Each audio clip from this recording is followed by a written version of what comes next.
Hello and welcome to The Update. I'm Sarah Morris. Fighting in the Middle East is intensifying after a ceasefire between Hamas and Israel lapsed. More than 100 people have been killed in new airstrikes on the Gaza Strip, and Lebanese terrorist group Hezbollah has fired on Israeli army positions across the border. This man's in Gaza and says Israel conducted a letter drop before the shelling resumed. We've been given these flyers that have been dropped by the Israeli military. When you look at them in the distance and they're falling, they look so beautiful, and then you realise what they are. They're kind of messages of death. So these flyers are basically saying to people, leave your homes or die. Back in Australia, the states are threatening to raise taxes unless the federal government tops up their GST payments. Some states argue the extra money is needed to fund essential services, and they're warning if they have to hike their own taxes to raise revenue, they'll blame the Commonwealth for the increase. New figures show a growing number of Australians are taking out private health insurance. Analysts say a record 12 million people now have hospital cover. The greatest surge in membership is from those aged 20 to 29.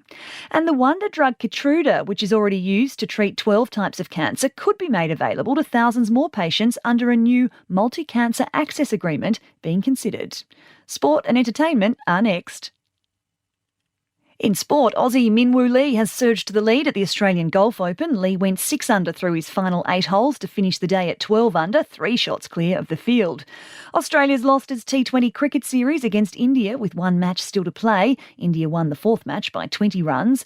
And the Western Sydney Wanderers are still at the top of the A-League men's ladder after a 2-2 draw with Brisbane Roar. In entertainment news, actor Julia Roberts has revealed the film Pretty Woman was meant to be much darker than it ended up being. She says her character Vivian was initially scripted as a drug addict, and the movie was to end with Richard Gere's character leaving Vivian in a side street.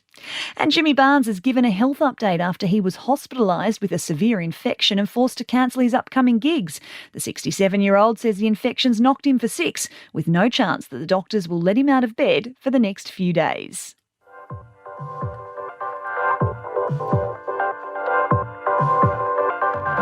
And that's the latest from the Nova Podcast News team. We'll see you tomorrow morning for another episode of The Update.